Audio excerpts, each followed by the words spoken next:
start with figuring out what does health look like for you physically, mentally, emotionally, and work really hard on being good at you. Healthy mind, healthy body, healthy life. Soul Food on Smooth 98.1.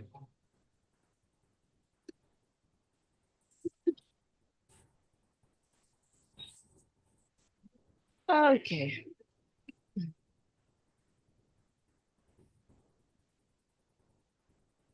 Love music and love life. This is Smooth 98.1, and you're welcome to the show called Soul Food. That's the name of the show you listen to every Saturday morning from 8 till 8:30 right here. And it aims to tell you about your health and wellness. We educate you on different issues so that you are whole, you are in the best shape, not just physically, but also mentally, because at the end of the day, there is no health without mental health.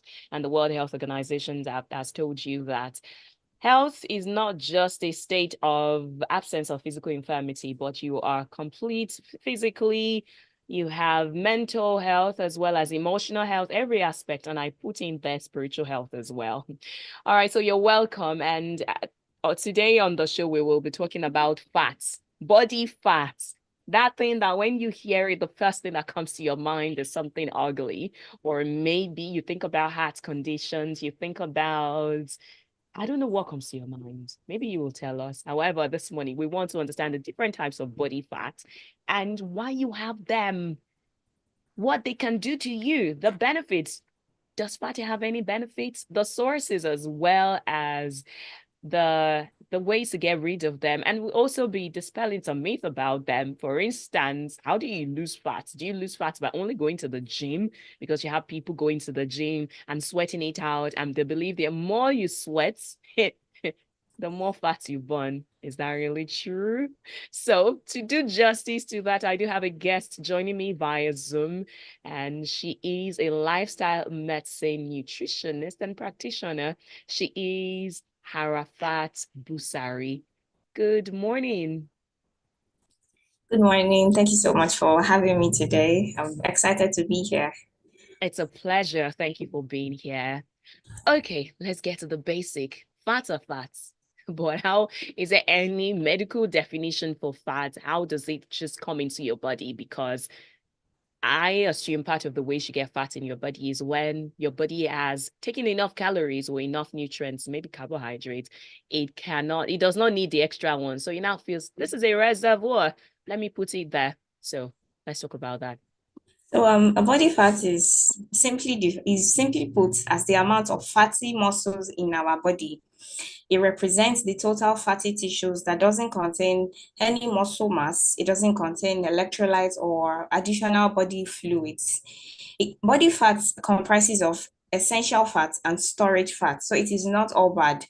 This body fat serves various functions, and its percentage in the body is usually used to assess an individual's health and fitness level.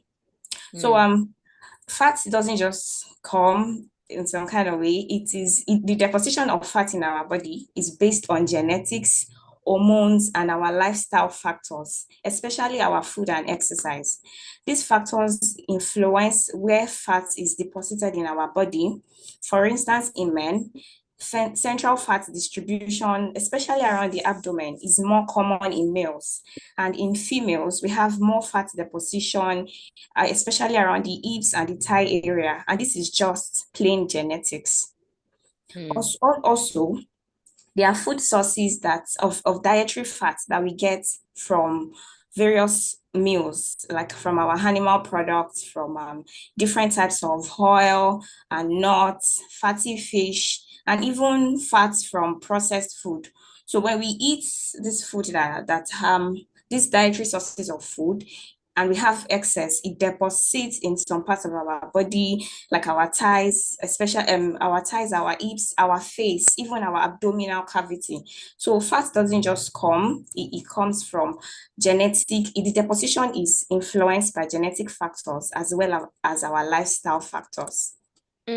Thank you. Now, I would want to break it down, take one of those fats one after the other so that we understand. Because I remember watching a documentary recently. It was on nutrition. It's titled "You Are What You Eat." It's on Netflix. So it talked about, so they were trying to analyze, and no, it was a study that was done on a number of people. But the bottom line is the person was explaining that visceral fats is one of those fats you want to avoid. Then we have the subcutaneous fat as well. You have that one under your skin. So let's take it one after the other. The one that when you pinch your skin, or the one in my cheeks, what kind of fat is that? And is it something that I don't have to worry about, or I should lose it? So subcutaneous fat. So there are various types of fat in the body. Some are harmful, some are not. So subcutaneous fat is just ones that are found beneath the skin surface throughout various areas of the body. So when you pinch your face, you're feeling subcutaneous fat. It is typically present in our thighs, our hips, our buttocks, upper arm, back, chest, and face, just as I've mentioned. So it is an essential type of fat. But it is very important to note that excess accumulation of these subcutaneous fats can contribute to obesity and related health issues. So we also have visceral fat that is located in the abdominal cavity. And it usually surrounds our internal organs, such as our liver, our pancreas, and intestines.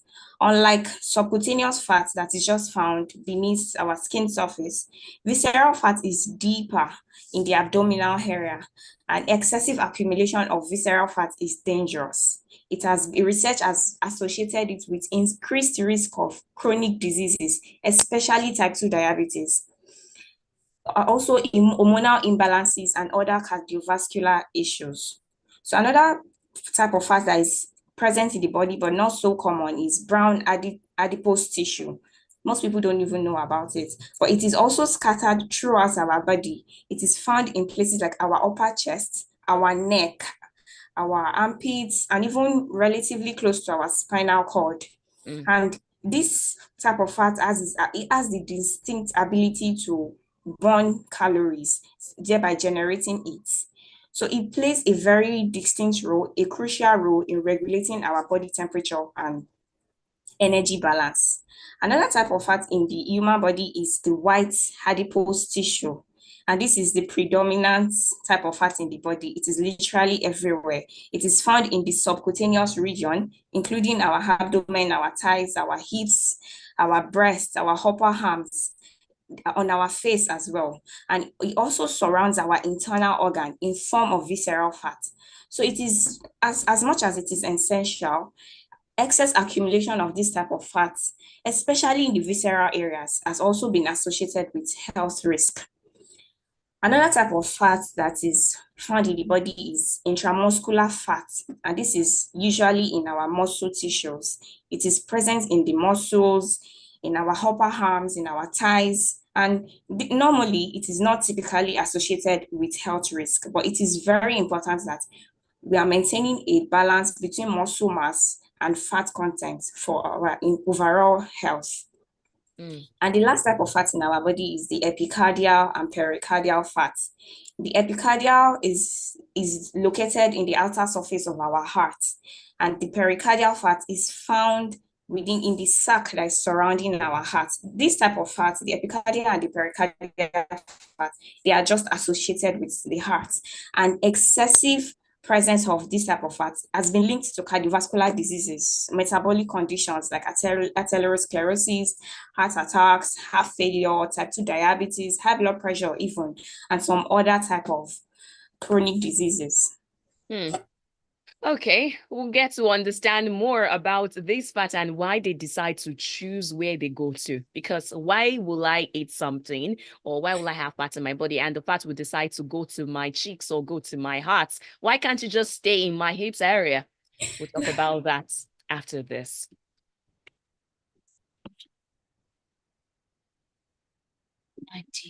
So we have an ad break for just 1 minute, and then we come back to get in that. Then one of the things I would also want to ask is, that's after the break, is we'll be touching on some of the myths. Is it really true that the slimmer a person is, the more susceptible they are to cold?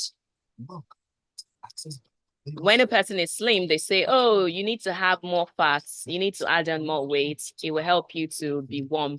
Is it true or not? So we'll talk about that. Every courageous step you take, in every dream you pursue, and in every stride that leads you to the finish line. Join us at the Access Bank Lagos City Marathon, a celebration of your personal victories, the courage to find your feet. Get ready to Hello. run for more at the Access Bank Lagos City Marathon, happening on the 10th of February 2024. Learn more at www.accessbankplc.com/marathon. Access, more than banking.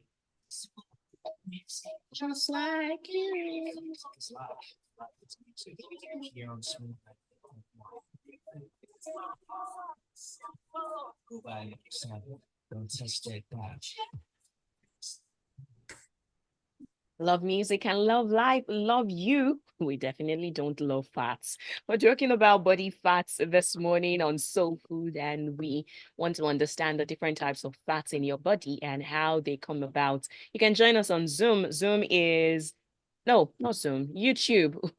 My guest is joining me via Zoom and we're streaming live to YouTube, youtube.com/smooth91FM Lagos. Again, youtube.com/smooth91FM Lagos. In the course of the conversation, if you have a question or something you'd like to say, the WhatsApp line is 0809-444-0981. Again, WhatsApp line 0809-444-0981. So before the breather, my guest, who is a lifestyle medicine nutritionist, was talking about the different types of fats. She told you about the adipose, she told you about the pericardial, and she told you about the visceral fat, she told you about the subcutaneous fat and many others, and told you where they are found in the body.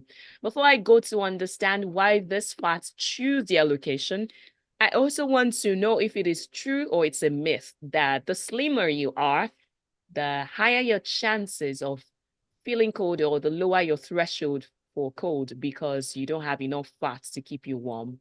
Is there any truth to that?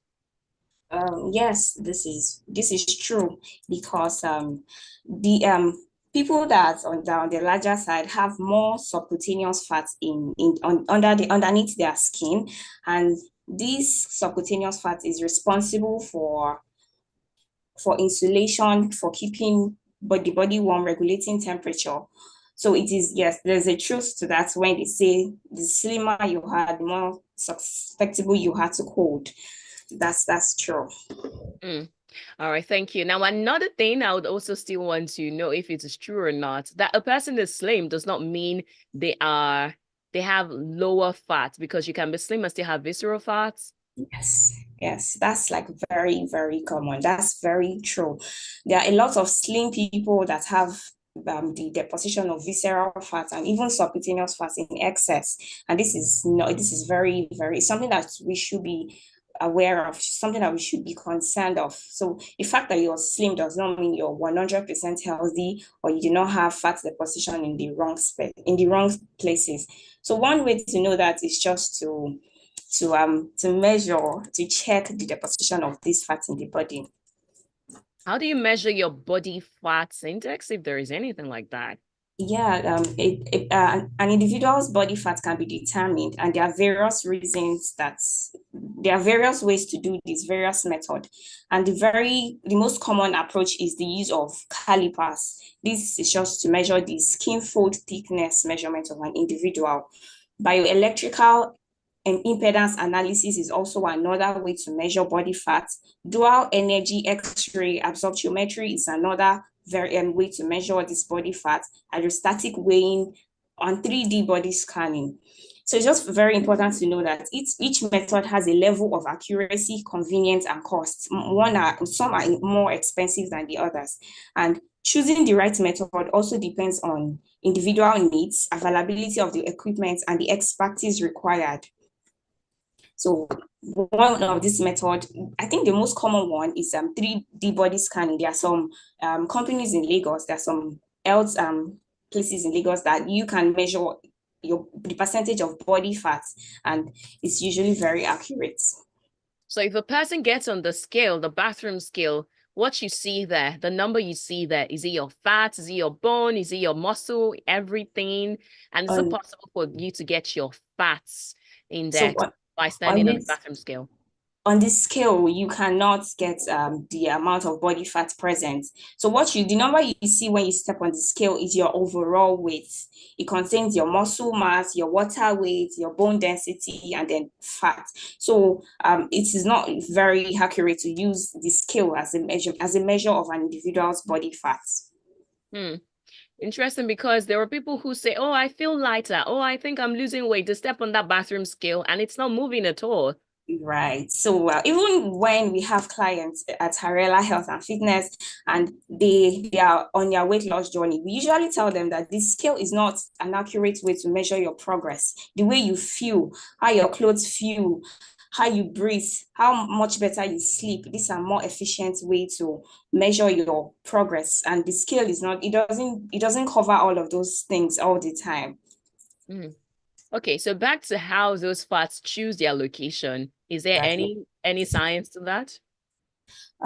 So as I have mentioned before, fat deposition is based on genetics, lifestyle factors, and our diet. So the fact that we are women, genetics will make us have fat deposition in places like our thighs, our hips, in contrast to men.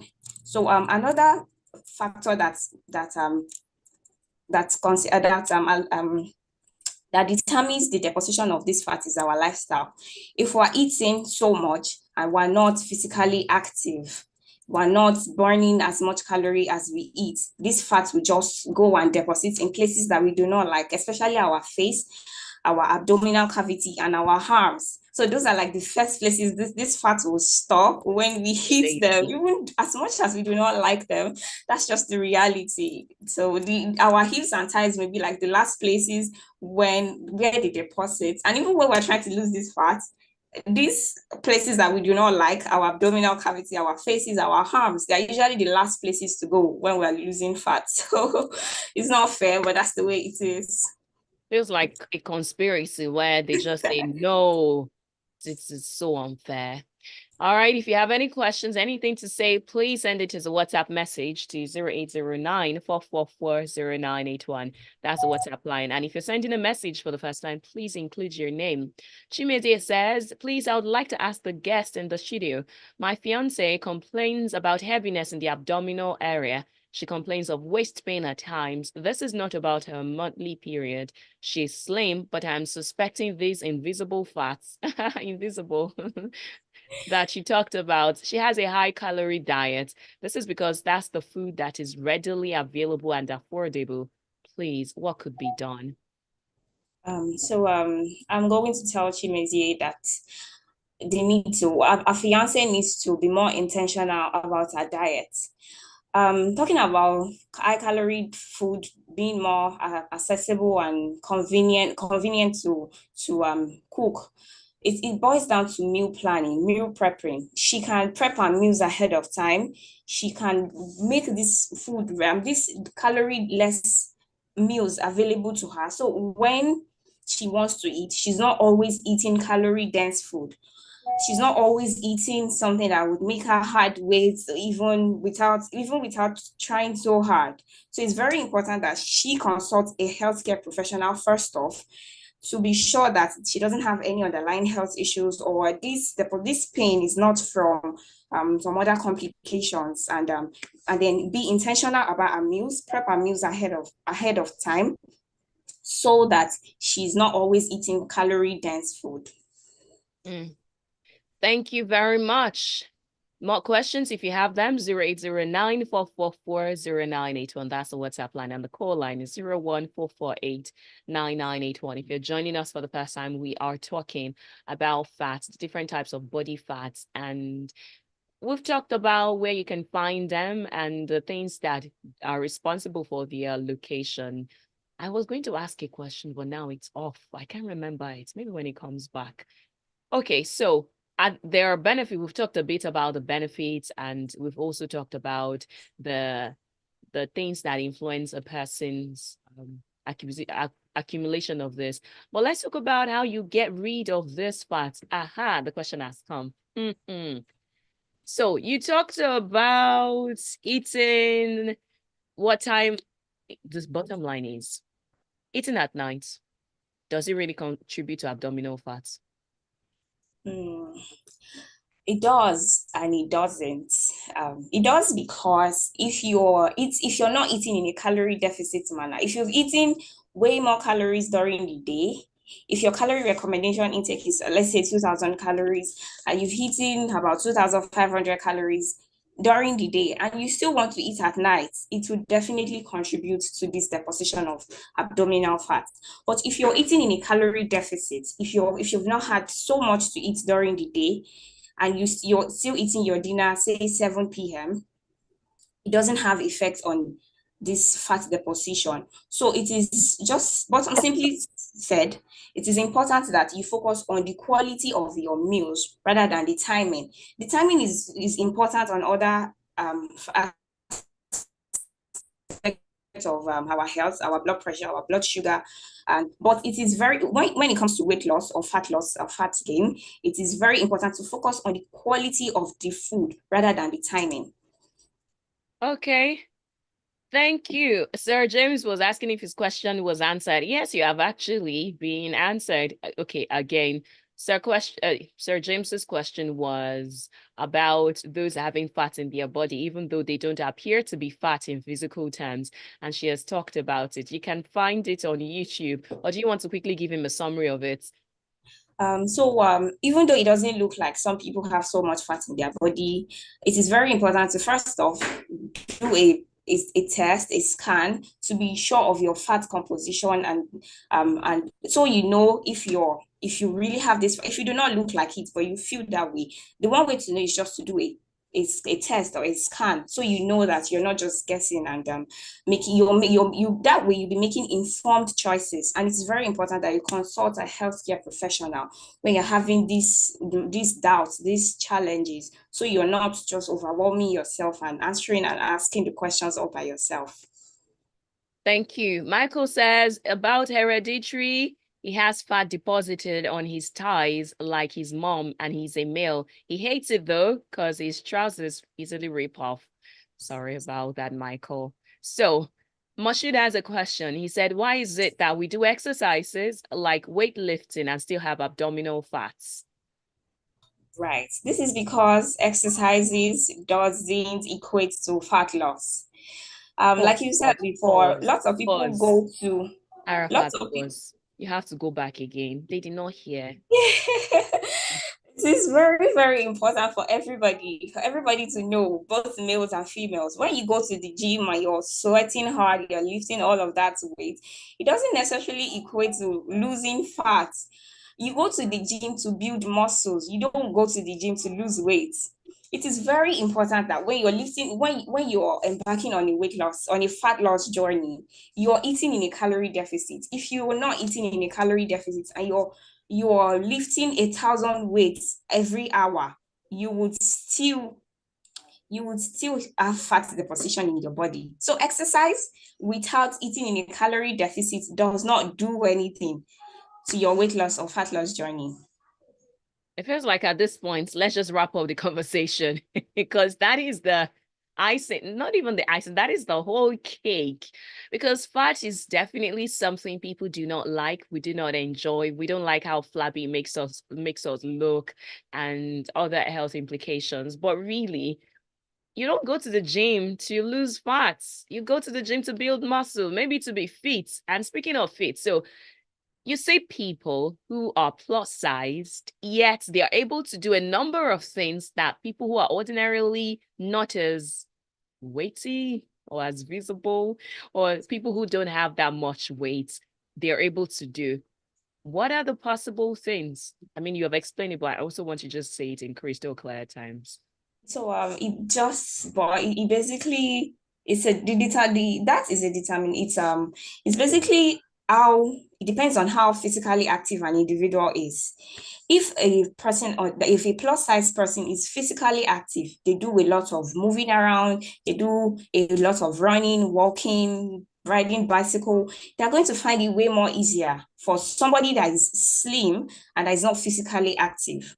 So it's about being physically active, and it's a gradual process. You just don't wake up one morning and you want to do what somebody that's been on it for about a year or more wants to do. You start slowly, you start gradually, and with time you would be able to do as much as even more than what a plus size person can do. So it's very important. We are human beings. We are not made to be fixated in a position. We are made to be physically active. We are made to be mobile. So it's very important that we are physically active, and our level of physical activity will make it easy for us to do things and find our day-to-day activities easier.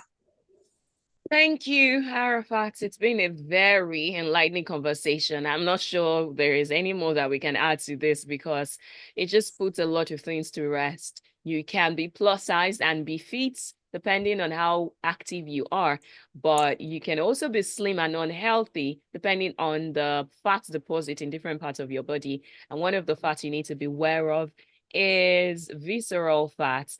So thank you. Any other addition you want to add to that?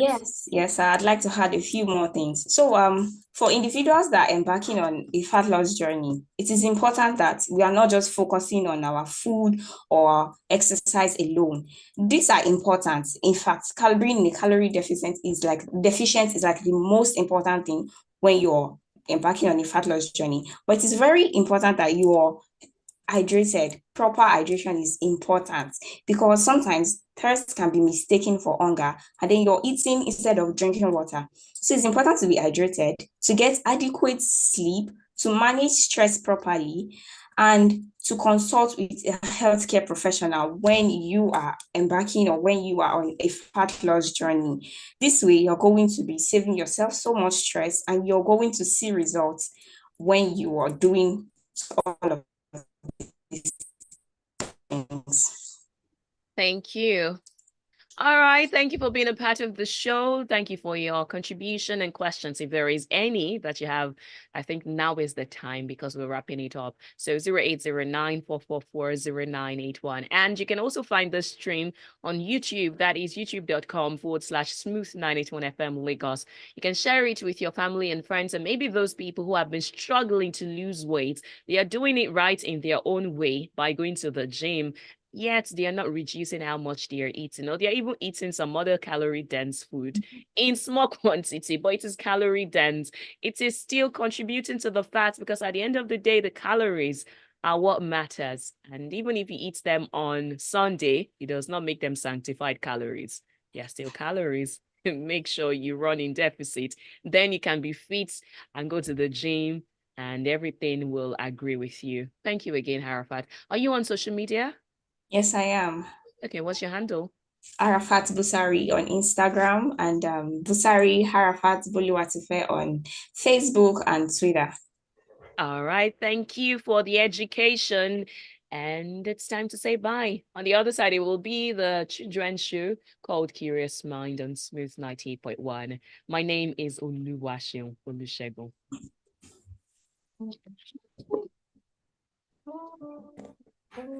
Thank you. Thank you so much for having me. It was interesting. It's a pleasure. I enjoyed it as well. Thank All you. right. So maybe some other time. Yes, certainly. I'll be available. All right. Thank you. I'll share this recording with you later. Yes, please. I'd like to have it. Thank you. Thank you. Bye. Bye. Hard.